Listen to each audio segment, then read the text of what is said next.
8ஆம் அதிகாரம் 10ஆம் வசனம்.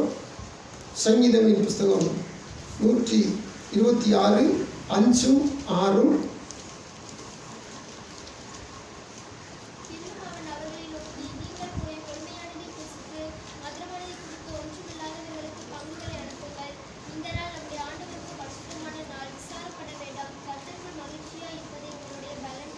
ஒன்று நாளாகவும் 29:9. சங்கீதம் 126 5 6.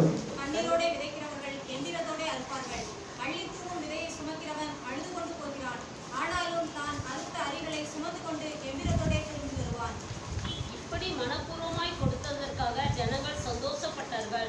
உத்தம இதயத்தோட உற்சாகமாய் கர்த்தருக்கு கொடுத்தார்கள். தாவீது ராஜாவும் மிகவும் சந்தோஷப்பட்டான். ஆமென். கண்கள் மூடி வசனங்களுக்கு அச்சேபிப்போம். நல்ல பிதாவே, உமக்கு நாங்கள் நன்றி செலுத்துகிறோம். எங்கள் இயேசு கிறிஸ்து நாமத்தில் பரிசுத்த ஆவியின் உதவியோடு உடைய பாதப்படி நாங்கள் வருகிறோம். எங்கள் அன்பின் நிஜமானதே, இந்த வேளையிலும் ஆராதிக்கிற தொடர்ந்து உடைய வார்த்தைகளை தியானிக்கிற இந்த வேளையில் பரிசுத்த ஆவியின் எங்களோடு இடைப்படும். ஒவ்வொரு வாரம் பேசுகிற ஆண்டவர் மகிழ்ச்சி குறித்து, அதனால் ஒரு பலனால் நாங்கள் நிரப்பப்பட்டு வெற்றி வாழ்க்கை வாழ்வதை குறித்து எங்களோடு பேசுகிற ஆண்டவர் இந்த 5வது ஆராதனையில் எங்களோட பேசும் இடைப்படும். கத்திரி சத்தம் கேட்கட்டும். வசனத்தை கேட்கிற பிள்ளைகளையும் வசனம் சொல்லி அடியை பலப்படுத்தும். கேட்கப்படாமல் இருக்கிற மந்தத்தன்மை, சொல்லப்படாமல் இருக்கிற எல்லா தடைகள் உடைக்கப்பட்டோம். கத்திரி ஆவியானவர் எங்கேயோ விடுதலை உண்டு. விடுதலை ஆவியானவர் விடுதலை நடத்தி செல்லும் பெரிய காரியம். ரட்சகர் மீட்பர் இயேசு கிறிஸ்து நாமத்தில் பணிவன்போடு கொண்டாடுகிறோம். ஜெபம் நல்ல பிதாவே, ஆமென். அல்லேலூயா. கர்த்தருடைய நாமம் மகிமைப்படுவதாக. தேவ சமுதிர காத்திருக்கிற தேவ பிள்ளைகளுக்கு ஆண்டவராய் தெய்வம் நெகேமியா 8:10 கர்த்தருக்குள் மகிழ்ச்சியாக இருப்பதே உங்களுடைய பலன் என்று சொல்லி, நாம் பலமுள்ளவர்களாக இருக்கிற பொழுது வெற்றி வாழ்க்கை வாழ வேண்டும் என்பதற்காக தெய்வநாய கர்த்தர் ஒவ்வொரு நாள் பேசுகிறார். ஆலயம் செல்வதற்கு ஒரு வாஞ்சை இருந்தாலே அங்கு துதி உண்டு, ஸ்தோத்திரம் உண்டு, ஆராதனை உண்டு, ஜெபம் உண்டு. எனவே இந்த ஆலயத்துக்கு நான் செல்வதற்கு வாஞ்சியாக இருக்கு சொல்லி ஒரு விருப்பம் வந்தாலே ஒரு மகிழ்ச்சியாக அதனுடைய பலன் ஒன்று வேதத்தில் நாம் வாசிக்கிறோம், பார்த்தோம். இந்த ஆலயத்துக்கு வந்த மாத்திரத்தில் ஆண்டவராயிலையும் ஆலயத்தில் நன்மைகளையும் அற்புதங்கள் செய்து வஸ்திரத்தை தந்து அதன் மூலம் மகிழ்ச்சியும் பலனை தரும் என்று பார்த்தோம். தேவநாய கர்த்தருடைய சமூகத்தில் இந்த ஆலயத்துக்கு வந்தவர்களுக்கும் அவருடைய தேடுவதற்கும் பரிசுத்த ஆவியினால் பெரிய விடுதலையும் ரட்சிப்பையும் ஆசீர்வாதத்தை கொடுத்து அந்த மகிழ்ச்சியினால் நம்மை பலப்படுத்த சொல்லி பார்த்தோம். இந்த நாளின் தேவநாய கர்த்தருடைய சமூகத்தில் கர்த்தராய் தேவனுக்கென்று நாம் செயல்படுவதன் மூலம் நமக்கு கிடைக்கிற மகிழ்ச்சியை இந்த வேதத்தை நாம் கண்டுபிடித்து அதனுடைய வாழ்க்கை வாழ்ந்து மகிழ்ச்சியும் பலனை பெற்றுக்கொள்ள கர்த்தர் நமக்கு உதவி செய்ய வல்லவராக இருக்கிறார். அல்லேலூயா. நாம் வாசித்த 1 நாளாகமத்தின் புஸ்தகம் 29ஆம் அதிகாரம் 9ஆம் வசனத்தில் வாசிக்கிற பொழுது அந்த வசனம் இப்படியாக சொல்லுகிறது. இப்படி மனப்பூர்வமாய் கொடுத்ததற்காக ஜனங்கள் சந்தோஷப்பட்டார்கள். உத்தம இதயத்தோட உற்சாகமாய் கர்த்தருக்கு கொடுத்தார்கள். தாவீது ராஜாவும் மிகவும் சந்தோஷப்பட்டார். கர்த்தருக்கு ஸ்தோத்திரம். ஜனங்கள் சந்தோஷப்பட்டார்கள், ராஜாவும் சந்தோஷப்பட்டான். இந்த வார்த்தை எப்படி சொல்லுகிறது? இந்த சந்தோஷம் எதனால் வந்ததுன்னு சொன்னால், தாவீது ராஜா ஆலயம் கட்ட முற்படுகிறான். அப்படி முற்படுகிற பொழுது ஆண்டவர் அதை தடுத்து நிறுத்தி, கரைபடிந்த இரத்த கரைபடிந்த உன் கரங்களால் எனக்கு ஆலயத்தை கட்ட வேண்டாம், உன்னுடைய குமாரன் எனக்காக ஆலயத்தை கட்டுவான் என்று சொல்லி சொல்லி இந்த தாவீதை ஆண்டவர் நிறுத்தி வைத்தார். ஆனாலும் இந்த தாவீது ஆலயம் கட்டுகிற காரியத்தில் கட்டுவது மட்டும் அவன் கிடையாது, மற்ற சகல காரியங்களையும் இந்த தாவீது தான் செய்து முடித்தான். கட்டுகிறதுக்கு துவக்க மாத்திரம் செய்யலை, மற்ற சகல காரியம் அதனுடைய ப்ளூ பிரிண்ட் என்று சொல்வார்கள், வரைபடம். அந்த வரைபடம் தொடங்கி சகலவற்றும் கத்திரத்தில் சமுதிரம் பெற்றுக்கொண்டு அது தன் மகனுக்கு கொடுக்கிறான். பூமியிலே ராஜாக்களுடைய யுத்தம் பண்ணி நேரத்தில் கிடைத்த பொன் பொருள் கற்பாலங்கள் வெளியேறப்பட்ட கற்கள் எல்லாவற்றையும் சமதரித்து வைக்கிறான். இது மட்டுமல்லாமல் ஜனங்கள் எல்லாம் கூட்டி வைத்து ஜனங்கள் நடுவிலே நான் என்னால் இயன்ற மட்டும் என் தேவனுடைய ஆலயத்தின் மேல் வாஞ்சினால் இவைகளெல்லாம் கொடுத்திருக்கிறேன், 1 29 அதிகாரத்தில் வசனத்தில் வாசிக்கும் பொழுது, என்னால் இயன்ற மட்டும் 2ஆம் வசனத்தில் என் தேவனுடைய ஆலயத்துக்கென்று அந்த இறுதி கடைசியில் சொல்லப்படுது, ஏராளமாக சமுதரித்தேன், சேகரித்து வைத்திருக்கிறேன். 3ஆம் வசனம், இன்னும் என் தேவனுடைய ஆலயத்தினால் நான் வைத்திருக்கிற வாஞ்சியினால் பரிசுத்த ஆலயத்துக்காக நான் சமுதரித்த அனைத்தையும் தவிர, இப்போ நான் சேர்த்து வைத்தது தவிர எனக்கு சொந்தமான பொன்னையும் வெள்ளியும் என் தேவனுடைய ஆலயத்துக்கென்று கொடுக்கிறேன். ஒரு அறிவிப்பு கொடுக்கிறார், நான் சேர்த்து வச்சிருக்கிறேன். ஒவ்வொரு முறை எனக்கு கிடைக்கிற ஆசீர்வாதத்தில் ஆலயத்துக்கு ஒதுக்கி வச்சுட்டேன். இப்போ ஒதுக்கி வச்சுட்டு எனக்கு இருந்ததுலையும் இப்போ நான் என்ன செய்றேன், ஏராளமாக எடுத்து கொடுக்கிறேன். அடுத்தபடியாக ஒரு அறிவிப்பு கொடுக்கிறார் 5ஆம் வசனத்தில், இப்போது உங்களில் இன்றைய தினம் கர்த்தருக்கு தன் கை காணிக்கைகளை செலுத்த மனப்பூர்வமானவர்கள் யார் என்றான். சேகரித்தேன், இப்போயும் கொடுக்கிறேன், ஆனாலும் உங்கள்கிட்ட யாரெல்லாம் கொடுக்க போறீங்க? தேவனுடைய ராஜாவுக்கு மாளிகை கட்ட போகிறோம், தேவனுடைய ராஜாவுக்கு அரண்மனை கட்ட போகிறோம், ஆலயம் கட்ட போகிறோம். அதனால ஏராளமாய் தேவைப்படுகிற இந்த ஆலயத்தின் பணிக்கு உங்களில் கை காணிகளை கொடுப்பவர் யார் என்று சொல்லி ஒரு அறிவிப்பு கொடுக்கிறார். சொன்ன மாத்திரத்தில் அநேகம் வந்து சேருது. 8ஆம் வசனத்தில், யார் கையில் ரத்தினங்கள் இருந்ததோ அவர்கள் அவைகளையும் கத்திரி ஆலயத்து பொக்கிஷத்துக்கென்று கெர்சோனியனான எகியலின் கையிலே கொடுத்தார்கள். இப்படி மனப்பூர்வமாய் கொடுத்ததற்காக ஜனங்கள் சந்தோஷப்பட்டார்கள். பிரபுக்களும் அதிபதிகளும் சகலரும் அவனுக்கிற சகல வெளியேற பெற்ற பொருட்களையும் பணங்களையும் கொடுக்குறாங்க. அதனால இப்போ ஜனங்கள் சந்தோஷப்படுறாங்க. அடுத்தபடியாக வார்த்தை சொல்லுது, உத்தம இருதயத்தோட உற்சாகமாய் கர்த்தருக்கு கொடுத்தார்கள். தாவீது ராஜாவும் மிகவும் சந்தோஷப்பட்டார், ஜனங்களும் சந்தோஷப்பட்டார்கள், ராஜாவும் சந்தோஷப்பட்டார். என்ன காரியத்துக்காக?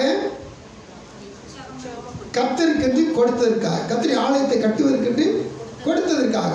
தேவ சமூகத்தில் காத்திருக்கிற தேவ பிள்ளைகளாகிய நாம இந்த பழைய ஏற்பாட்டில் எழுதப்பட்ட வசனம் கர்த்தருடைய ஆலயத்துக்காக கொடுக்கப்பட்ட நிறைவேறி முடிந்த ஒரு வார்த்தை. இந்த வார்த்தையில் போட்டுக்கிறது, கர்த்தருக்கென்று ஆலயத்துக்கென்று யாரெல்லாம் கொடுத்தாங்களோ கொடுத்தவங்களாம் சந்தோஷப்பட்டாங்க. அப்போ நம்ம வரிசைக்கிரமமாக வாசித்துட்டு வந்தோம். எப்பெல்லாம் சந்தோஷம் நம்ம பெற்றுக்கொள்கிறோம், இந்த சந்தோஷம் பெற்றுக்கொள்வதனால கர்த்தருக்குள் நம்ம மகிழ்ச்சியாக இருப்பதனால பலனை பெற்றுக்கொள்கிறோம், வெற்றி வாழ்க்கை வாழ முடியும். இந்த கடைசி நாட்டில் 2 காரியத்தை குறித்து நம்ம பார்க்கிறோம். 1வது காரியம், கர்த்தருக்கென்று கொடுக்கிற நிமித்தம் ஒரு சந்தோஷம்.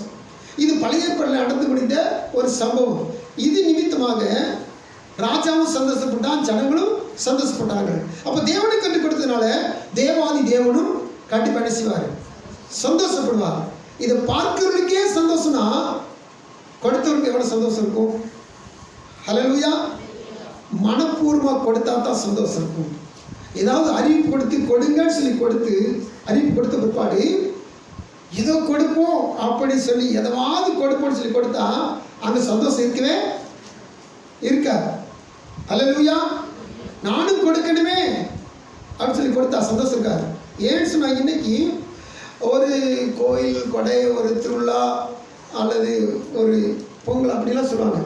அப்படி இல்லை, ஒரு வீட்டுக்கு 5000 ரூபா, ஒரு வீட்டுக்கு 20000 ரூபா. எங்கள் வீட்டு பக்கத்தில் மேற்க ஒரு வேளாங்கண்ணி கோயில், ஒரு கோயில், அதில் சொல்கிறாங்க, உண்மையானு தெரியல, அந்த கோயிலை இடித்து கட்ட போகிறாங்களோ, ஒரு வீட்டுக்கு 50000 ரூபாய். கத்தோலிக்க கோயில் ஒன்று இருக்குது, அதில் பெருசாக கட்ட போகிறாங்க, அதை இடித்து புதுப்பித்து கட்ட போகிறாங்க. அப்போது யார் கொடுக்க முடியும்? வசதி பிடிச்சவங்க கொடுக்குறாங்க. வசதியில் என்ன செய்வாங்க? அப்போது வசதியில் என்ன செய்வாங்க? கொஞ்சம் கொஞ்சமாக கொடுப்பாங்க. அதுலேயும் கூட இப்படி நம்ம உலகத்தில் இருந்த போது கூட இப்படி இல்லை, அங்கே கூட ஒரு 5000 ரூபா 10000 ரூபா அப்படின்னு சொல்லி என்ன செய்வாங்க? வெறுப்போடு கொடுப்பாங்க. ஆனால் அது கிடையாது, மனப்பூர்வமாய் கொடுக்கிறவர்கள். இப்போ தேவ சமூகத்தில் காத்திருக்கிற தேவ பிள்ளைகள் நம்முடைய ஜீவிதத்தில், இது பழைய ஏற்பாடில் இருக்கிற காரியம், இதை வாசிக்கிறோம். ஆனால் புதிய ஏற்பாடில் கொடுப்பனை குறித்து கர்த்தருடைய வேதம் என்ன சொல்லுகிறது அப்படின்னு சொல்லி பார்த்தீங்கன்னா, 2 கொரிந்தியர் 8ஆம் அதிகாரத்தில் கொடுப்பனை குறித்து முழுவதும் ஒரு அதிகாரம் சொல்லப்பட்டிருக்கிறது. அந்த அதிகாரத்தில் ஆண்டவராகிய தெய்வம் பவுல் மூலம் பேசுகிற ஒரு வார்த்தை என்னன்னு சொல்லி பார்த்தீங்கன்னா,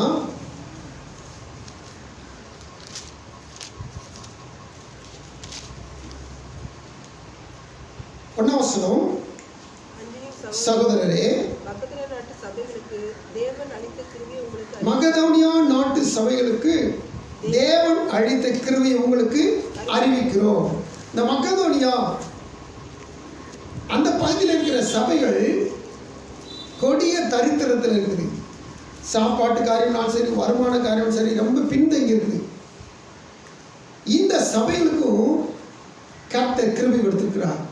அந்த கிருபை பற்றி இந்த கொரிந்துக்கு எழுதின நிருபத்தில், அதாவது கொரிந்து சபைக்கு பரிசுத்த பவுல் சொல்லுகிறார்.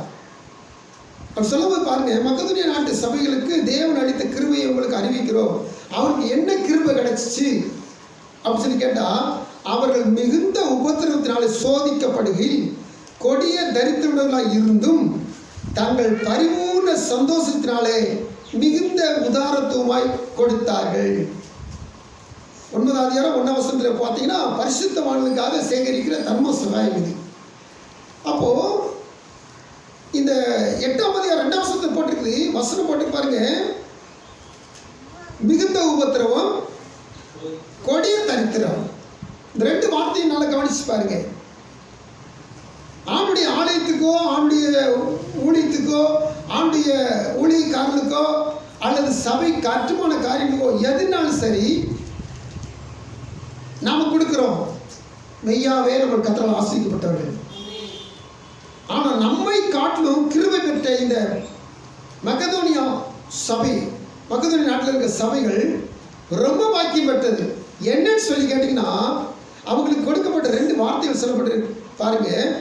மிகுந்த உபத்திரவத்தில் சோதிக்கப்படுறாங்க, கொடிய தரித்திரம் உடையவர்களாக இருக்கிறாங்க.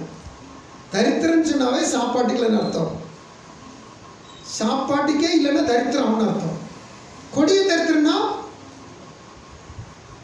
எப்படி இருக்கும்? குடிக்க தண்ணி கூட இருக்காது. ஆனால் அந்த சூழ்நிலையிலும் அவங்க என்ன செஞ்சாங்களா, வசனம் சொல்றது, பரிபூர்ண சந்தோஷத்தினால மிகுந்த உதாரத்துவமாய் கொடுத்தார்கள். தேவசூதர் காணப்படும் தேவ பிள்ளைகளே, கொடுக்கறதுல ஒரு சந்தோஷத்தோட கொடுக்கணும். சந்தோஷத்தோட கொடுத்தா இன்னும் சந்தோஷம் வரும். ஏன் சொன்னீங்கன்னா, தேவனுடைய வேதம் சொல்லுகிறது, நீதிமொழிகள் 19:17 ஏழைக்கு இறங்குறவன் கர்த்தருக்கு கடன் கொடுக்கிறான், அவன் கொடுத்ததை அவர் திரும்ப கொடுப்பார். நம்ம அடிக்கடி வாசிக்கிற வசனம் தான். ஏழை அப்படி சொல்லிட்டு யாருக்காவது உதவி செஞ்சிட்டோம்னா, நாம் நம்மளை படைச்ச தேவனுக்கு என்ன செய்யணும்னா இறங்குறோம். நம்ம படைச்ச தேவனுக்கு கொடுக்குறோம், கடன் கொடுக்குறோம். நல்லா கவனிச்சு பாருங்க. பணக்காரன் ஏழைக்கு கொடுத்துட்டா பிரச்சனை இல்லை. ஏழை பணக்காரன் கொடுத்தா எப்படி இருக்கும்? அந்த ஏழைக்கு மனநிலைமை எப்படி இருக்கும் சொல்லுங்க? எப்படி இருக்கும்? நான் பணக்காரன் கொடுத்துருக்கேன்னு சொல்லி சந்தோஷமா இருக்குமா இருக்காதா? கோடீஸ்வரனுக்கு நான் கடன் கொடுத்தையா அப்படின்னு சொல்லி இருக்குமா இருக்காதா? இப்போ 19:17 என்ன சொல்லுது? ஏழைக்கு இறங்குற கர்த்தருக்கு கடன் கொடுக்கிறார். அப்போ நம்ம மனுஷர்கள், மாம்சத்தில் இருக்கிறவர்கள், நாம உலகத்தா, நம்ம இப்ப யாருக்கு கடன் கொடுக்கிறோம்? என்ன சொல்லவே மாட்டீங்க? தேவாதி தேவனுக்கு, கர்த்தாதி கர்த்தருக்கு கடன் கொடுக்கிறோம். ஏழைக்கு கொடுத்தா அது கர்த்தருக்கு கொடுக்கிற சமம். அப்போ நம்ம கர்த்தருக்கே கடன் கொடுக்கணும்னா நம்ம அவ்வளோ பெரிய ஆட்களா கிடையாது. ஆனால் அப்படி ஏழைக்கு கொடுக்கும்போது நான் கர்த்தருக்கு கொடுக்குறேன்னு சொல்லி ஒரு எண்ணம் வந்துச்சுன்னா நமக்கு ஒரு பெரிய சந்தோஷம் இருக்கும். ஏன்னா அவர் தான் சர்வத்தை படைத்து ஆளுகை செய்கிறவர், அவருக்கே நான் கடன் கொடுக்கிறேன். புரிஞ்சுக்கிறீங்களா? தேவசூரன் காத்திருக்கிற தேவ பிள்ளைகள், இந்த நாள் தீவடி சமூகத்தில் ஆண்டவராகிய தெய்வம் நமக்கு ஒரு கொடுப்படையில் வருகிற சந்தோஷத்தை பற்றி நமக்கு நினைப்பூட்டுகிறவராக இருக்கிறார். நாம் நிச்சயமா மக்கெதோனியா சபையில் இருக்கிற சபையாளர் போல இருக்கவே இல்லை. ஏன்னா அவர்கள் கொடிய தரித்திரத்தில் இருக்கிறாங்க, மிகுந்த உபத்திரவத்தில் இருக்கிறாங்க. அந்த காலகட்டத்தில் கூட சந்தோஷத்தோடு உதாரணமா ஒரு மாடல் வாழ்க்கை வாழ்ந்திருக்கிறாங்க. யாருக்கு? இந்த கொரிந்துக்காரங்க. சபைக்காரங்க, கொரிந்தில இருக்க சபைக்காரங்க. அப்போ இப்படிப்பட்டவங்களுக்கு பெரிய சந்தோஷம் இருந்துச்சுன்னா நமக்கு எவ்வளவு பெரிய சந்தோஷம் வரும். அதுவும் ஏழைக்கு கொடுத்துட்டோம்னா, கத்திரிக்கு கொடுத்துட்டோம்னா எவ்வளவு சந்தோஷம் வரும். இதை குறித்து ஏமாக்கத்தை அவரே தம்முடைய வாயில சொல்லுகிறார். புதிய ஏற்பாடு லூக்கா எழுதின சுவிசேஷம் 6ஆம் அதிகாரம் 35ஆம் வசனம் சொல்லுகிறார்.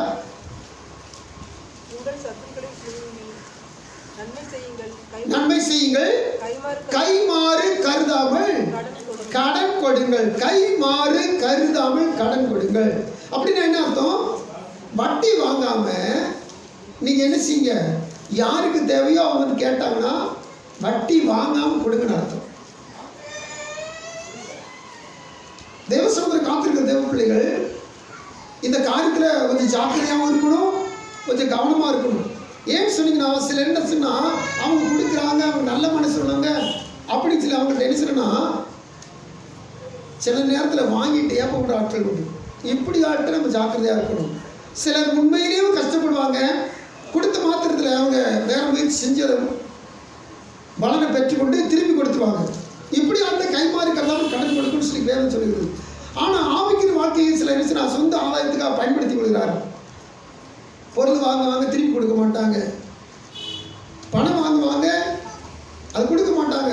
அதை இவங்க நல்லா தானே இருக்கிறாங்க, இவங்களுக்கு எதுக்கு கொடுக்கணும் அப்படி சொல்லி என்ன சொன்னாங்கன்னா தவறான ஒரு எண்ணத்தினால அவங்க நிறையப்பட்டு அது திருப்பி கொடுக்க மாட்டாங்க. இது நிமித்தமாக வசனத்தில் இருக்கிற ஆசீர்வாதம் நம்ம பெற்றுக்கொள்ள முடியாது. ஆனால் உண்மையிலேயும் நம்ம எப்பொழுதெல்லாம் ஏழைக்கு இறங்குறோமோ அப்பொழுதெல்லாம் கர்த்தருக்கு கடன் கொடுக்கிறோம். இப்போ நம்ம உள்ள உண்மையிலே எப்படி இருக்கீங்கன்னா சந்தோஷமா இருக்கும். நான் முன்னாடி சொல்லியிருக்கிறேன், அதாவது பாண்டியபுரத்தில் நாங்கள் இருக்கும்போது அந்த கிராமத்தில் நல்லா விவசாயம் செய்வாங்க, அவங்களுக்கு வருமானங்கள் எக்கச்சக்கம் வரும். ஆனால் பாருங்கள், நம்மகிட்ட வந்து நிச்சயமான கைமாற்று வாங்குவாங்க. நம்மகிட்ட வந்து ஒரு 50 ரூபா கொடுங்களேன், ஒரு 10 ரூபா கொடுங்களேன், ஒரு 20 ரூபா கொடுங்களேன், அடுத்த வாரம் தரேன், அடுத்த மாதம் தரேன் அப்படின்னு கேட்பாங்க. நமக்கு ஒரு பக்கம் சங்கடமாக தான் இருக்கும். ஆனால் இன்னொரு பக்கம் இவ்வளவு பெரிய விவசாயி வருமானம் வர்றவங்க நம்மகிட்ட போய் வாங்குறாங்க. சரி, கர்த்தருக்கு ஸ்தோத்திரம். அப்போ தேவனாய் கர்த்தருடைய சமூகத்தில் தேவனுக்கு என்று கொடுக்கிற பொழுது, அதாவது ஏழைகளுக்கு என்று கொடுக்கிற பொழுது அது தேவனுக்கே நாம் கொடுக்கிறதாக கர்த்தர் கருதுகிறார். இது நிமித்தமாக தேவாதி தேவனுக்கே கடன் கொடுக்கிற ஒரு பெரிய பாக்கியத்தை கர்த்தர் வைத்திருக்கிறார்.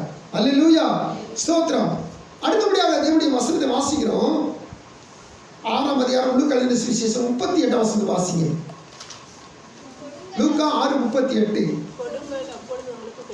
கொடுக்கப்படும், அமுக்கி குலுக்கி சரிந்து விடும்படி. இது யாருக்கு கொடுக்குன்னு சொல்லி ஆண்டவர் பிரித்து சொல்லாம, இப்போ யாருக்கெல்லாம் கொடுக்குறோமோ, கர்த்தருக்கு கொடுத்தாலும் சரி, மனுஷனுக்கு கொடுத்தாலும் சரி, ஏழைக்கு கொடுத்தாலும் சரி,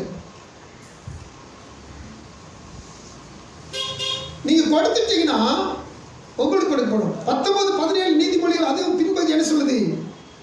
அவர் கொடுத்தது அவர் திரும்பி கொடுப்பார். இப்போ நல்ல ஒரு வசனம் இருக்குது இந்த 19-17. நீங்க ஏழைக்கு கொடுத்துட்டீங்கன்னா கொடுத்தது அப்படி 100 ரூபா கொடுத்தா 100 ரூபா அப்படி கிடைக்கும். ஆனா கர்த்தருக்கு கொடுத்துட்டீங்கன்னா அமுக்கி குலுக்கி சரிந்து விடும்படி மடியிலே அளந்து போடப்படும். அல்லேலூயா. இது மட்டும் இல்லை, பழைய ஏற்பாட்டில் மல்கியாலம் பார்க்கிறோம், வானத்தின் பலகணியை திறந்து இடம் கொள்ளாமல் போக மட்டும் ஆசீர்வாதத்தை வர்ஷிக்க பண்ணுகிறவர். அல்லேலூயா. கொடுப்பனையினால நமக்கு ஒரு சந்தோஷம். கர்த்தருக்கு கொடுக்கிறதுனால நாம் ஒரு நாளும் நஷ்டப்படுவதோ குறைபடுவதோ கஷ்டம் அனுபவிப்பதோ கிடையாது. ஏழைக்கு கொடுத்தா திருப்பி கொடுத்துவாரு, கர்த்தருக்கு கொடுத்தா 100 மடங்காக கொடுப்பார், வானத்தின் பலகணிகளை திறந்து கொடுப்பார். அப்போ கொடுக்கறதுனால இன்னும் நம்ம சந்தோஷம் அடைகிறோம், இந்த சந்தோஷத்தினால பலன் அடைகிறோம், இன்னும் கர்த்தருடைய விருத்தி அடைய முடியும், வெற்றி வாழ்க்கை வாழ முடியும். அல்லேலூயா, கர்த்தருக்கு ஸ்தோத்திரம். அது மட்டும் இல்லை, தேவனுடைய சமூகத்தில் எபிரேயர் புத்தகத்தில் 13ஆம் அதிகாரத்தில் வாசிக்கிறோம், தானும் தர்ம பண்ணுவதிலே அந்த வசனத்தை ஃபுல்ஃபில் பண்ணுங்க. அன்றியும் நன்மை செய்யவும் தான தர்மம் பண்ணவும் மறவாதிருங்கள். இப்படிப்பட்ட பலிகளின் மேல் தேவன் பிரியமாய் இருக்கிறார். வசனத்தை பார்த்தீங்களா? எபிரேயர் 13:16 நன்மை செய்ய தான தர்மம் பண்ண என்ன செய்யக்கூடாதா? மறந்துடக்கூடாதா? கற்பனைகளை கைக்கொள்றதுக்கும் உங்களுக்கு சொல்லியிருக்கிற மறக்கக்கூடாதுன்னு சொல்லி. இப்போ நன்மை செய்யறதுக்கும் தான தர்மம் பண்றதுக்கும் என்ன செய்யக்கூடாதா? மறக்கக்கூடாதா? அதாவது நம்ம சில நேரத்தில் என்ன சொன்னா ஆளை பார்த்து சாக்கு சொல்லுவோம். அதனால கர்த்தர் சொல்றாரு, நீங்க நன்மை செய்யறதுனாலும் சரி தான தர்மம் மறக்காதீங்க. அடுத்தபடியாக இப்படிப்பட்ட பலியின் மேல் தேவன் பிரியமாயிருக்கிறார். ஆண்டவர் பழைய ஏற்பாட்டில் பலவிதமான பலிகளை ஏற்றுக்கொண்ட ஆண்டவர், சுகந்த வாசனை ஏற்றுக்கொண்ட ஆண்டவர், இப்போ புதிய ஏற்பாட்டுக்கு பலி உதடுகளின் காலைகளின் பலி, அதாவது துதி ஸ்தோத்திரங்களை வாயினால் சொல்றது அந்த பலி. அடுத்தபடியாக நன்மை தான தர்ம பலி. இந்த பலியில கர்த்தர் என்ன செய்யறானா? பிரியமாய் இருக்கிறவராக இருக்கிறார். எனவே தேவ சமூகத்தில் காணப்படும் தேவ பிள்ளைகள் நம்ம என்ன செய்வோம்? கர்த்தருடைய வேதவசனம் சொல்லுது, இல்லாதவங்களுக்கும் ஏழைகளுக்கும் கேட்கிறவங்களுக்கும் கைமார்கள் கருதி கேட்கிறவங்களுக்கும் இன்னும் எல்லாத்துக்கும் தேவனுக்கும் கொடுப்பதில் நாம் எப்பொழுதுமே கொஞ்சம் ஜாக்கிரதை உள்ளவர்களாக இருக்கணும். அப்படினால அதனால நமக்கு பெரிய பலன் கிடைக்கும். இப்போ நம்ம வாசித்த கீவர்ஸ், இந்த மாசத்துடைய கீவர்ஸ் சொல்லுங்க. அப்போ கடைசி பகுதி, கர்த்தருக்குள் மகிழ்ச்சியா இருப்பதே உங்களுடைய பலன். அதுல கொடுப்பனை குறித்து சொல்லப்படுக்குதா? அந்த 8:10 நெகேமியா 8:10 கொடுப்பனை குறித்து ஏதாவது சொல்லப்படுக்குதா? நீங்க டெய்லி வாசிக்கிறீங்க, வாரத்தில் வாசிக்கிறீங்க. அதுல ஒரு வார்த்தை சொல்லப்பட்டு பாருங்க, ஒன்றும் இல்லாததுக்கு உங்கள் பங்குகளை வாசிக்கிறீங்களா? கொழுமையானவை புசித்து மதர்மானவை படித்து ஒன்றும் இல்லாததுக்கு உங்கள் பங்குகளை அனுப்புங்கள். அப்படின்னா என்ன அர்த்தம்? நல்லா கவனிச்சு கேளுங்க. இருக்கிறவங்களுக்கு கொடுக்கிறது சொல்லலைங்க, ஒன்றும் இல்லாதவர்களுக்கு. ஆண்டவர் ரொம்ப அனந்த ஞானம் உடையவர். அவர் எப்படி சொன்னார்? நான் புதிய ஏற்பாடு சொல்லும்போது, நீ 2 வஸ்திரம் உடையவனா இருந்தா இல்லாதவனுக்கு தான் விடுச்சுறார். ஆனா இன்னைக்கு பிசாசு சில மனுஷன் தந்திரமா பேசுறான். 2 தான் வச்சிருந்தா அவனுக்கு கொடுக்க சொல்லிருக்காரு, ஆனா கொடுப்பாங்க. ஆனா இவன் போட்டிருக்கான்ல, போட்டுட்டு அவன் கேட்டா எப்படி கொடுக்க முடியும்? விளங்குதான்? நம்மகிட்ட ஒரு ஆள் வஸ்திரம் கேட்கிறாரு அல்லது வஸ்திரம் இல்லைன்னா தான் அவனுக்கு என்ன செய்யணும்? நாம 2 வஸ்திரம் உடையவா இருந்தா இல்லாதவங்களுக்கு ஒன்று கொடுக்கணும். அவர் என்ன செய்வார்? வஸ்திரத்தை சொல்லி கேட்கிறாரா? ஒரு வஸ்திரத்தை கூட அதை கூட அதாவது நக்கலா கேட்பாங்க, பரியாசம் பண்ணி கேட்பாங்க. ஆனா உண்மையில வசனம் என்ன சொல்லுது? இல்லாதவனுக்கு தான் கொடுக்கணும். ஒண்ணுமே இல்லையா, உடையே இல்லாதவனுக்கு தான் 2 உடை வச்சு கொடுக்கணும். இன்னைக்கு யாரும் அப்படி கிடையாது, அந்த கேட்டகரி கிடையவே கிடையாது.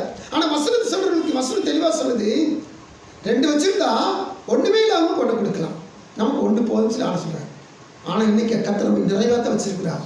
ஏராளமா தானம் கொடுத்து வச்சிருக்கிறார். ஹல்லேலூயா, கர்த்தருக்கு ஸ்தோத்திரம். அதனால தேவ சமூகத்துல இல்லாதவங்களுக்கு கொடுக்கல, தப்பே கிடையாது.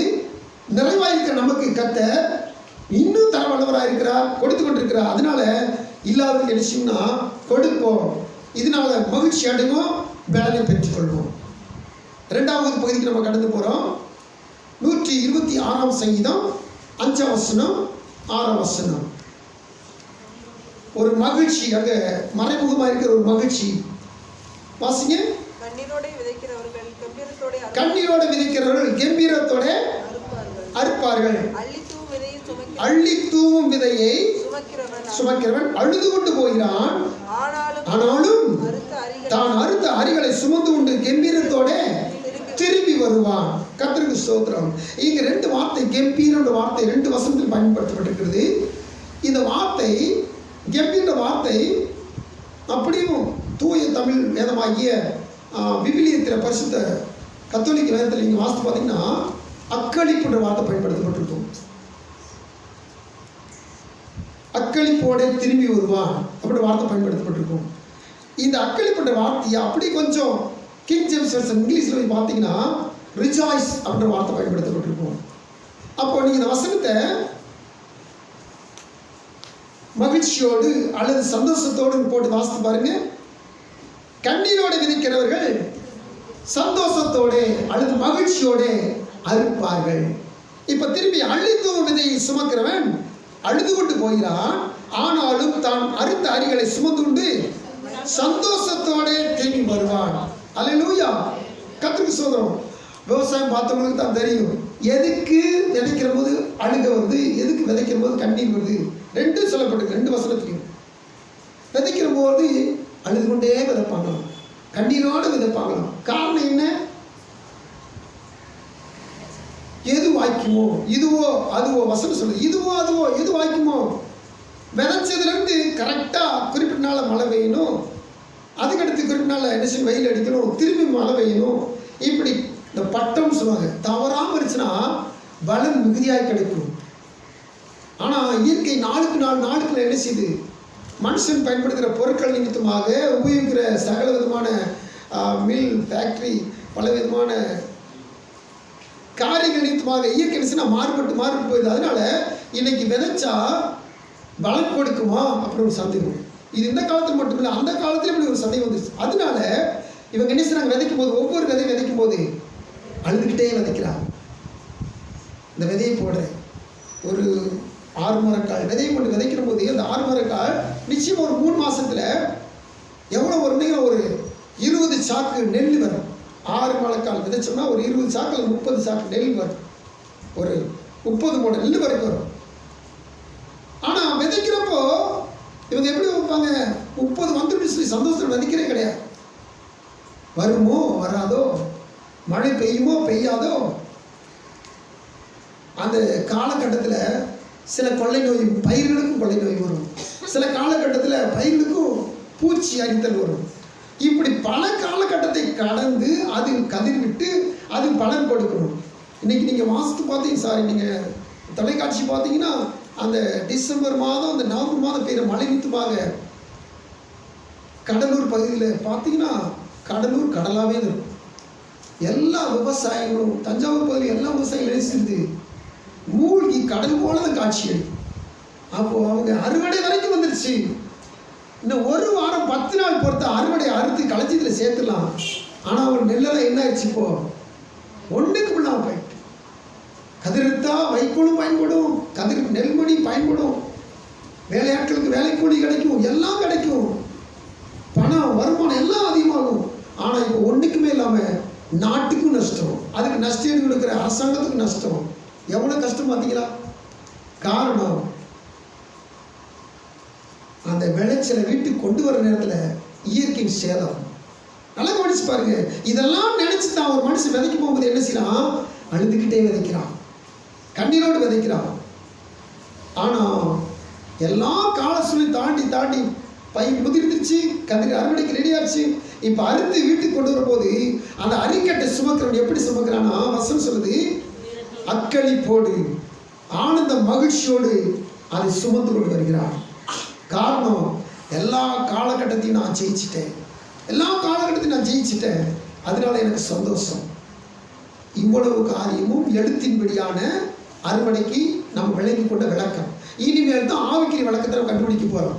இந்த ஆவிக்குரிய விளக்கம் என்னது? இதில் அறுவடை என்று சொன்னாலே ஆண்டவர் இயேசு புதிய ஏற்பாடு 4ஆம் அதிகாரம் யோவான் சுவிசேஷம் 35ஆம் வசனத்திலிருந்து 37ஆம் வசனம் வரைக்கும் வாசிக்கிற பொழுது சமாரிய ஸ்திரீட்ட சுவிசேஷத்தை சொல்லிக் கொண்டு வருகிறார். அந்த சமாரிய ஸ்திரீட்ட சுவிசேஷம் சொல்லுகிற பொழுது சீசர்கள் அதற்கு முன்னமே ஆண்டவர் விட்டுட்டு பட்டணத்துக்கு போய் ஆகாரம் வாங்கிட்டு வரது போயிட்டாங்க. அப்போ ஒரு ஸ்திரீட்ட ஆண்டவர் சமாரிய ஸ்திரீட்ட பேசிக்கிட்டே இருக்கிறார். அவள் ஏறத்தாழ அநேக சத்தியங்களை தெரிஞ்சவன், இப்போ தெரிஞ்சாலும் ரட்சிக்கப்படாது இருக்கிறார், பாவியா இருக்கிறார். அவளுக்கு ஆண்டவர் ஒவ்வொரு காரியமா தனித்தனியா அவர் பிட்டு வச்சு சுவிசேஷத்தை சொல்லிக்கிட்டே வர. இப்போ அவர் ஏறத்தாழ ரட்சிக்கப்பட்டு போயிட்டான். நல்லா கவனிச்சு பாருங்க. சீசர்கள் ஆகாரத்தை வாங்கி திரும்பி வராங்க. திரும்பி வந்து ஆண்டவர்கிட்ட பேசுறாங்க. ஆண்டு சொல்றாரு, நீங்கள் அறியாத ஒரு போஜனம் எனக்கு உண்டு. ஆத்தும பாரத்தை குறித்தும் சுவிசேஷம் சொல்வதை குறித்தும் ஆண்டவர் போஜனம் என்று சொல்லுகிறார்.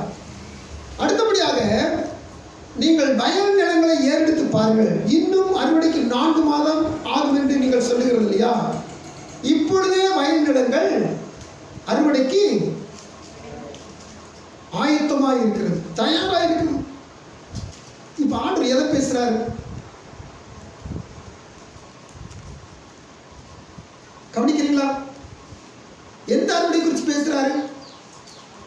வெள்ளத்து கிடக்கிற வயலை பற்றி, கோதுமை பற்றி பேசுறாரா? இல்லை. இங்க ஒரு அறுவடை உண்டு. இந்த அறுவடை ஆத்மாவை நித்தியத்தில் சேர்ப்பதற்கான அறுவடை குறித்து கர்த்தர் பேசுகிறார். தேவஸ்தோட காத்திருக்க தேவ பிள்ளைகளே, 126ஆம் சங்கீதத்தில் அழுதுகிட்டு கண்ணீரோடு விதைக்கிறவங்க அக்களிப்போடு அறுவடை செய்கிறான்னு சொல்லி பார்க்கிறோம். சுமந்து வருகிற அரிக்கட்டுன்னு சொல்லி பார்த்தோம். அந்த அறுவடை இன்னைக்கு இருக்கிற நமக்கு எழுத்தின்படியான அறுவடை மாத்திரமல்ல, ஆவிக்குரியதான அறுவடை என்னன்னு சொல்லி கேட்டீங்கன்னா, ஒவ்வொருவரும் ஆத்துமாக்களை அறுவடை செய்ய வேண்டும் என்பதே தேவனுடைய விருப்பம், தேவனுடைய திட்டமாக இருக்கிறது. இந்த வசனத்தை வாசிங்க. 4ஆம் அதிகாரத்தில் 35 வசனம். அறுப்பு காலம் வருகிறதுக்கு இன்னும் 4 மாதம் செல்லும் என்று நீங்கள் சொல்லுகிறது இல்லையா? இதோ வயல் நிலங்கள் இப்பொழுதே அறுப்புக்கு விளைந்திருக்கிறது. இப்போ வயல் நிலத்தில் ஒன்றும் கிடையாது. 4 மாசம் தான் நீங்க சொல்றீங்க. 4 மாசம் முன்னாடி எப்படி வயல் சொல்லுங்க? 3 மாசம் ஆகும் அல்லது 3.5 மாசம் ஆகும். ஒரு நெல் பயிரிட்டு அல்லது ஒரு நாற்று நட்டு கதிர் இருக்க 3.5 மாசம் ஆகும். இப்போ ஆண்டவர் 4 மாசம் கணக்கு சொல்றார். அப்போ என்ன அர்த்தம்? 4 மாசம் கூட வயல் எப்படி இருக்கும்? எம்டி லேண்டா இருக்கும். ஒண்ணுமே நம்ம தரிசனமா தான் இருக்கும். அதனால அவங்க என்ன சொல்றாங்க? 4 மாசம் ஆகும் சொல்றீங்கல்ல. ஆனா நான் சொல்றவங்களுக்கு இப்பொழுதே அறுவடைக்கு தயாரா இருக்கிறார். போய் சொல்றாரு ஆண்டவர். அவர் சொல்றது ஸ்பிரிச்சுவல், ஆவிக்குரிய காரியம் சொல்ற. என்ன காரியம்? எங்க பார்த்தாலும் ஜனங்கள் பாவத்திலையும் சாபத்திலையும் வியாதியிலையும் பொல்லாங்களையும் பிசாசும் கட்டி கிடக்கிறாங்க. இந்த ஜனங்களை அறுவடை செஞ்சு கொண்டு வரணுமே, இந்த ஜனங்களை நித்தியத்தை விட்டு வேறுபிரிக்கணுமே. இதுதான் அறுவடை. மத்திய சுவிசேஷத்தில் 13 வாசிக்கிறோம் பார்த்தீங்களா? மனுஷன் நித்திரை பண்ணுகிற பொழுது சத்துருவான என்ன செஞ்சானா? கோதுமைக்குல கடையை விதைச்சிட்டு போயிட்டான். இப்போ எஜமான்ட்ட வந்து விளக்கணங்க சொல்றாங்க. அப்போ அந்த எஜமான் சொல்றாரு, இருக்கட்டும் அறுவடை வரைக்கும் இருக்கட்டும். அறுக்கிற போது நான் என்ன செய்வேன்? 13ஆவது எடுத்துக்கொள்ளுங்க. சுகுமாரன், நிலம் உலகம், நல்ல விதை ராஜ்யத்தின் புத்திரர், கலைகள் பொல்லாங்குடைய புத்திரர், அவைகளை விதைக்கிற சத்துரு பிசாசு, அறுப்பு உலகத்தின் முடிவு, அறுக்கிறவர்கள் தேவதூதர்கள். அப்போ அறுவடை இந்த விதைகள் யார் சொல்லிக்கிறீங்க? உலகத்திற்கு சகல ஜனங்கள். இவங்களை அறுக்கிறதுனா இவங்களை சுவிசேஷம் சொல்லி இவங்களை கிறிஸ்துக்களை நடத்துறதுக்கு பேர் தான் இந்த வேத வசனத்தில் ஆண்டவர் விளக்கி காண்பிக்கிறார். அல்லேலூயா. நீங்க 13ஆம் அதிகாரத்தில் இருக்க சம்பவத்தை வீட்டில் தெளிவாக வாசித்து பாருங்க. ஆண்டு சமயத்தில் விதைப்பும் அறுப்பும் 126ஆம் வசனத்தில் சொல்லப்படுகிறது.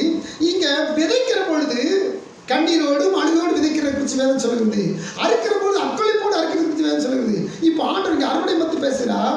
விதைப்பு என்று சொன்னால் என்ன அப்படின்னு சொன்னா, நாம் சொல்லுகிற ஒவ்வொரு சுவிசேஷமும், நாம் சொல்லுகிற ஒவ்வொரு நற்செய்தி வேத வசனங்களுமே விதைகள். அல்லேலூயா. 13ஆம் அதிகாரத்தில் அர்த்தம் சொல்லியிருக்கு மத்தியில். அப்போ இந்த விதைகளை விதைக்கும் போது நாம் எப்படி விதைக்கிறோம்? ஐயோ இந்த ஆத்மா ரட்சிக்கப்பட்டாரா, இந்த ஆத்மா ஆண்டவரை ஏற்றுக்கொள்ளாதா, அந்த அங்கலாய் போன்னு சொல்லும்போது நமக்கு மகிழ்ச்சி இருக்காது. எப்படியாவது ஆத்மா என்ன செய்யணும்? ரட்சிக்கப்படும். இன்னைக்கு நம்ம அநேகர் அந்த காரியத்தை செய்வது கிடையாது. இன்னைக்கு ஒவ்வொரு குடும்பத்துக்கும் இருக்க மற்றவர்களுக்காக ஜெபித்து அந்த ஆத்மாக்களை ஆதாயம் பண்ணணும். ஒவ்வொருவரும் பக்கத்தில் ஜெபித்து அந்த ஆத்மாக்களை ஆதாயம் பண்ணணும். அன்னைக்கு 12 சீசர்களாக இருந்திருந்தாங்கன்னா இன்னைக்கு உலகம் முழுவதும் கிறிஸ்தவம் தலை தூக்கி இருக்காது. அன்னைக்கு அந்த 12 சீசர்கள் 120 பேர் மாறினார்கள். அந்த 120 பேர் 3000 பேர் ஞானஸ்நானம் பெற்றார்கள். 3000 பேர் என்ன செஞ்சாங்கன்னா 5000 பேரை மாறினார்கள். 5000 பேர் 1000 லட்சமாய் கோடா கோடியாய் பெருகினார்கள். இன்னைக்கு வரைக்கும் எங்கேயோ இருக்கிற இந்தியாவோட தோமா வந்து தோமா வழி மார்க்கத்தில் அநேகம் 1ஆம் நூற்றாண்டிலே லட்சக்கணக்கில் கிறிஸ்தவர்கள் இருந்திருக்கிறார்கள்.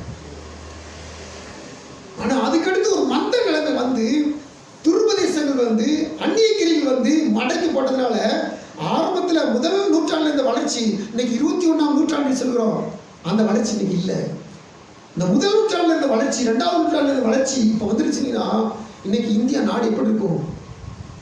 இஸ்ரேல் தேசத்தை விட 100க்கு 100 முழுக்க கிறிஸ்தவமாக இருக்கும். ஆனால் அதுக்கடுத்து மந்தம் ஏற்பட்டுச்சு. தோமா வந்தப்போ இருந்த அந்த உற்சாகம், இந்த ஏற்றுக்கொண்ட பக்குவம் இன்னைக்கு யாருக்கும் கிடையாது. தேவஸ்தல காத்துக்கிற தேவ பிள்ளைகள் இன்னைக்கு நம்ம என்ன செய்யணும்? சுவிசேஷத்தை கண்ணீரோடு என்ன செய்யணும்? விதைச்சிக்கிட்டே இருக்கணும்.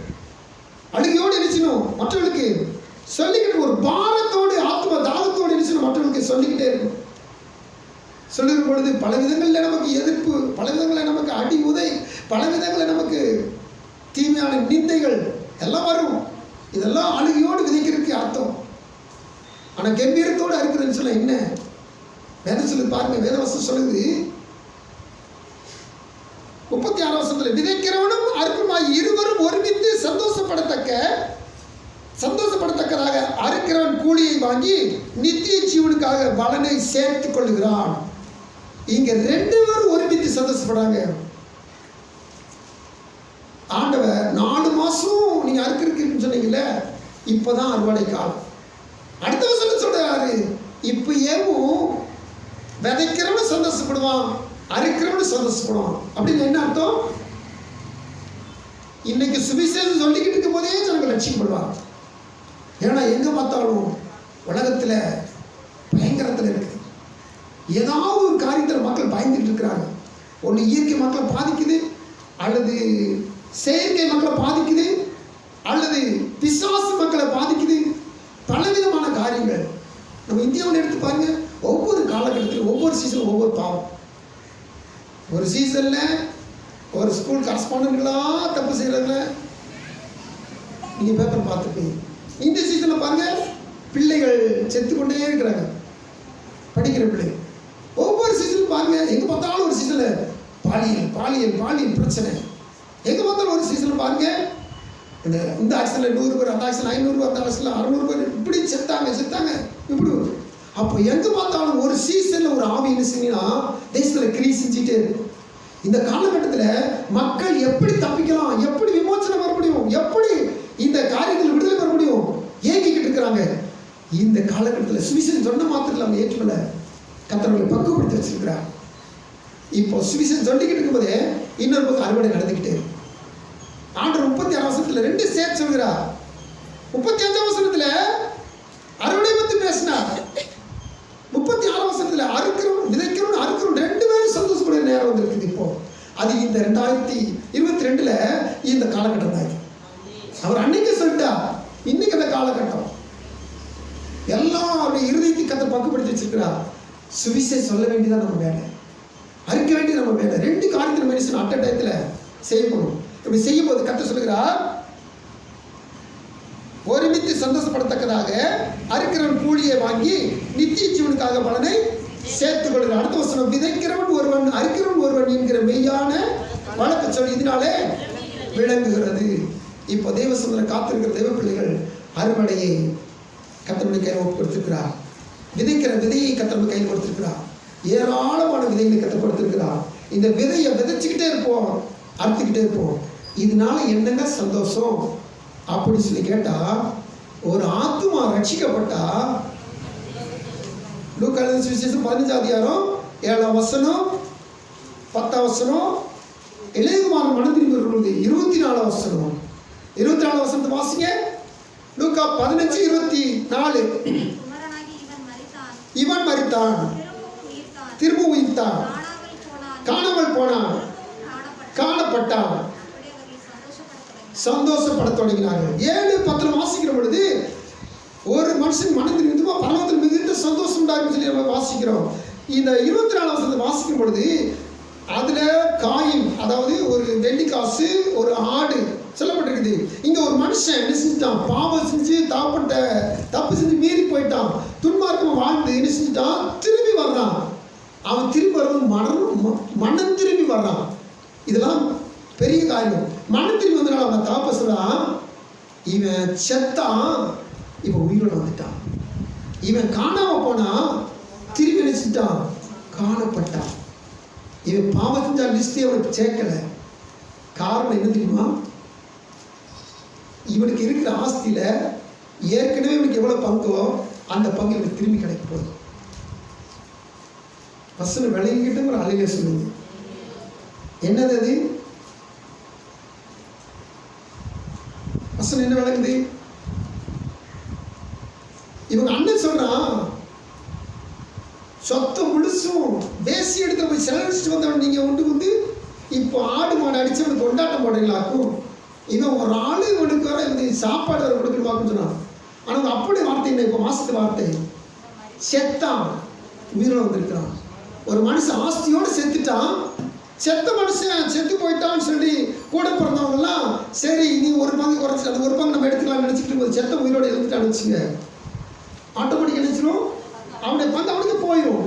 இப்போ இந்த அப்பா சொல்றாரு இவன் செத்தான் உயிர்த்துட்டான். அப்படி என்ன அர்த்தம்? இவன் ஆஸ்தி ஏற்கனவே இருக்குது, இவன்கிட்ட இங்கே என்கிட்ட இருக்குது, அதை திரும்பி நான் அவனுக்கு கொடுப்பேன்னு அர்த்தம். ஆனால் அவங்க அண்ணன் கருத்து என்னது?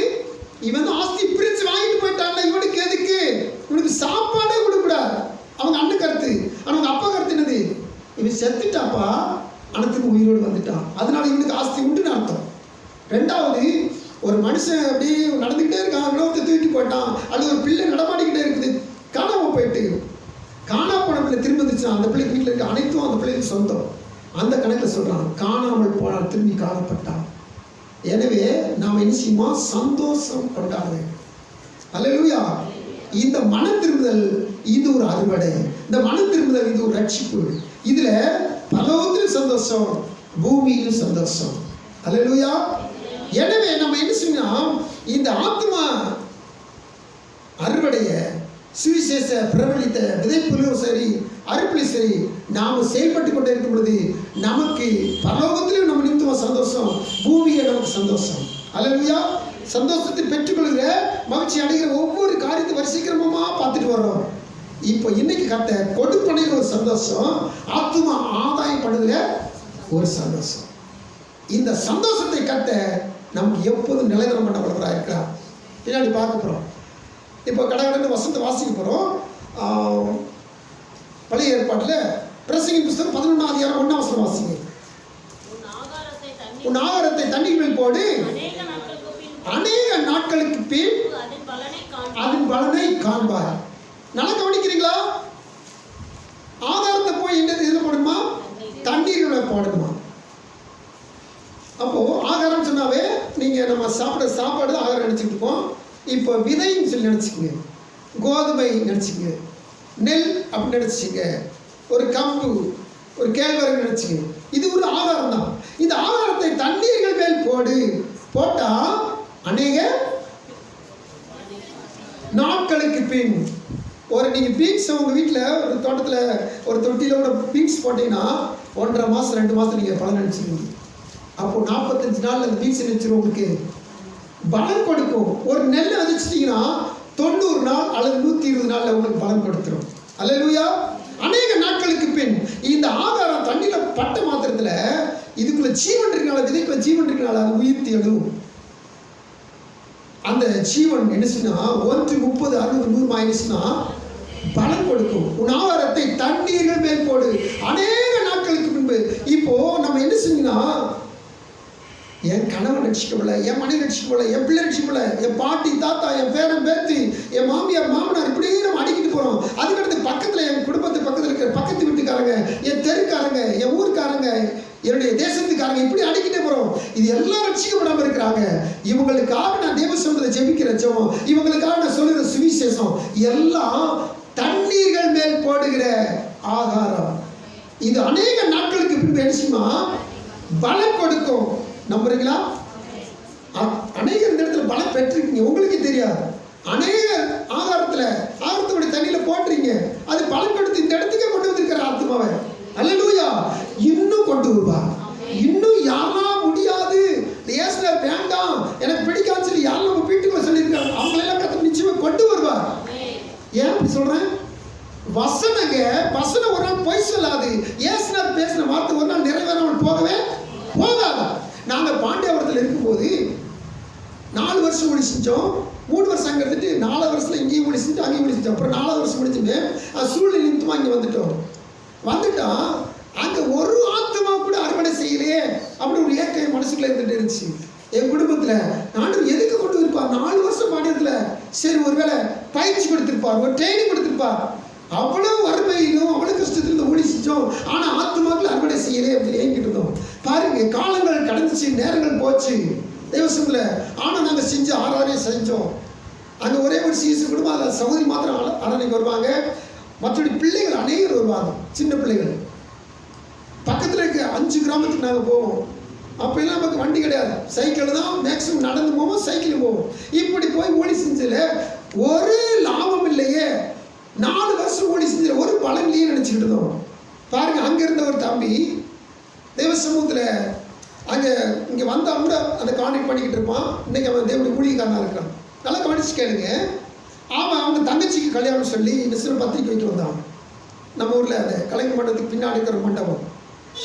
அந்த மண்டபத்துக்கு ஞாயிற்றுக்கிழமை காலையில் கல்யாணம், சனிக்கிழமை சாயந்தரம் இது நிச்சயம் வச்சுருக்கிறாங்க. நிச்சயத்துக்கு போகிறோம். போனப்போ சாப்பிட வெளில ஒரு பொண்ணு ஓடி வந்து விசாரிக்கிறான், எப்படி இருக்கீங்க, எங்கே இருக்கீங்க அப்படின்னு சொல்லி. எங்களும் அவனுக்கு அடையாளம் தெரியுது, எங்களுக்கு அவளை அடையாளம் தெரியல. நீ யாருமா என்னன்னு கேட்டால், நான் பாண்டியபுரத்தில் எங்கள் அண்ணன் வீட்டுக்கு நான் வரும்போது வந்திருக்கேன். நான் சின்ன பிள்ளை, அப்போ எலிமெண்ட்ரி ஸ்கூல் படிக்க வந்திருக்கிறேன். நான் இப்போது என்ஜினியரிங் காலேஜில் ஃபைனல் இயர் படிச்சுக்கிட்டு இருக்கேன். என்னம்மா செய்கிற, எப்படிமா இருக்கிறேன்னு சொல்லி கேட்டால் சொல்கிறா, நான் இப்போது கர்த்தருடைய கிருபையில் எங்கள் காலேஜில் ப்ரேயர் செல் லீடராக நான் தான் இருக்கிறேன். நான் தான் ப்ரேயர் நடத்துகிறேன், லீட் பண்ணுறேன். எனக்கு முன்னாடி நடத்துகிறவங்க அவங்க எல்லாம் நான் ஃபைனல் இயர் முடிச்சுட்டு போயிட்டே இருக்கிறாங்க. இப்போ நான் இன்னும் சில ப்ரேயர் செல் லீடர் நடத்துகிறேன். எனக்கு பின்னாடி அநேக தேவர்கள் இருக்கிறாங்க. என் வீட்லேயும் எதிர்ப்பு தான், எங்கள் காலேஜில் எதிர்ப்பு தான். கோயம்புத்தூர் இருக்கிறவங்களுக்கு தெரியும், எங்கள் வீட்லேயும் எதிர்ப்பு, எங்கள் காலேஜில் எதிர்ப்பு. ஆனாலும் கத்தடி கொடுத்து நான் செஞ்சுட்டு வரேன். ஒரு கூட்ட ஆத்மாவை நான் ஆதாயம் பண்ணி வச்சுருக்கேன். அப்போ தான் நாங்கள் பேசிக்கிட்டோம், ஆண்டவரை பாண்டியவர்கள் ஊழித்து கொண்டு போனதில் பலன் இல்லாமல் போகவே இல்லை. ஒரு ஆத்மா வேற ஊர்லேருந்து ஊர் பக்கத்தில், இந்த விழாத்துல பக்கத்தில் ஒரு ஊர், அந்த ஊர்லேருந்து தற்செயலாக வந்தவன் சண்டே கிளாஸ் வந்திருக்கிறா. வந்தவன் ஆண்டவர் இயேசு பேரை தெரிஞ்சுக்கிட்டான். ஆனால் பாருங்க, நாளடைவில் இப்போது +2 முடிச்சுட்டு கோயம்புத்தூர் இன்ஜினியரிங் காலேஜ் சேர்ந்து அங்கே போனமே, என்னைக்கோ ஒரு நாள் போட்ட விதை அது வரைக்கும் உள்ளத்தில் கிடந்திருக்குது, அது வரைக்கும் தண்ணீர் படலை. ஆனால் காலேஜில் போனமே தண்ணீர் பட்ட மாத்திரத்தில் அதை விசிரிச்சு முளைக்க ஆரம்பிச்சு, கனி கொடுக்க ஆரம்பிச்சு. இப்போ அநேகருக்கு சுவிசேஷம் சொல்லுறேன். என்னால் முடிஞ்சது அநேக சுவிசேஷம். நான் தான் பிரேஸ் லீடராக இருக்கிறேன். அல்லேலூயா.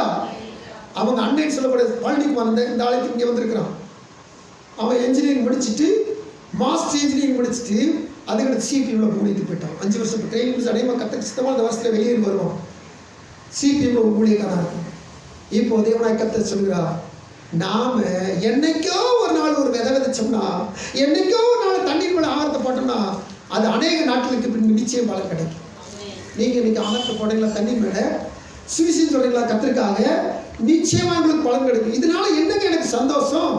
ஆண்டு சொல்லுகிறார், மத்தேயு எழுதின சுவிசேஷம் யோவான் எழுதின சுவிசேஷம் 16ஆம் அதிகாரம் 24ஆம் வசனம் சொல்லுகிற வசனம் சொல்லி பாருங்க.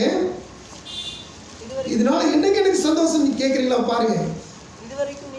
இதுவரைக்கும் நீங்கள் என்னிடத்தில் ஒன்றும் கேட்க மாட்டீர்கள், கேளுங்கள் அப்பொழுது உங்கள் சந்தோஷம் நிறைவாயிருக்கும்படி பெற்றுக்கொள்வீர்கள்.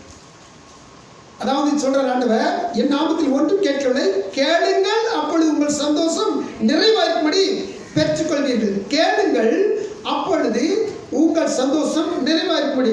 நீங்க சொல்றீங்க, நான் எப்படிங்க இந்த காலகட்டத்தில் நாட்டில் இருக்க சூழ்நிலை எப்படிங்க சுவிசேஷம் சொல்ல முடியும், நான் எப்படிங்க ஆண்டவரை பற்றி சொல்ல முடியும்? இல்லை, நீங்க ஆண்டவர்கிட்ட கேளுங்க. இசப்பா, எந்த சூழ்நிலைனாலும் சரி நான் சுவிசேஷம் சொல்லணும். உங்க சந்தோஷம் நிறைவாயிருக்கும்படி கர்த்தர் உங்களுக்கு நீங்க எதை கேட்குறீங்களோ அதை கொடுக்க வல்லவராக இருக்கிறார். ஏன்னு சொன்னீங்கன்னா அவர் சொல்லிட்டா, நீங்க இதுவரை கேட்கல, இனிமேல் கேளுங்க, உங்க சந்தோஷம் நிறைவா இருக்குன்னு நான் நினைச்சுப்பேன், உங்களுக்கு கொடுக்க போறேன். கேட்போமா? சந்தோஷத்தை நிறைவா பெற்றுக்கொள்ளுமா? ஆகாரத்து மேல தண்ணி மேல ஆகாரத்தை போடுமா? சுவிசேஷத்தை எங்கு விதைப்போமா? ஹல்லேலூயா. தேவ சொன்னதுனால கர்த்தர் 2 வார்த்தை சொன்னார். கர்த்தருக்கு கொடுப்பது நிமித்தமா அல்லது யாருக்காவது கொடுப்பது நிமித்தமா, கொடுப்பதை நிமித்தமா ஒரு சந்தோஷம். அடுத்தபடியாக தேவ சமூகத்தில் விதைப்பது நிமித்தமாக அறுவடை நிமித்தம் ஒரு சந்தோஷம். இந்த சந்தோஷத்தை கர்த்தர் நமக்கு நிறைவாய் கொடுக்க போறார். இந்த சந்தோஷம் நமக்கு இருந்தால் போதும், ஒரு பெரிய பலனை பெற்றுக்கொள்ளலாம். எல்லாம் கண்களை முடிச்சு செபிக்கலாம். அன்பின் பரலோக பிதாவே கோடி சூத்திரப்பா,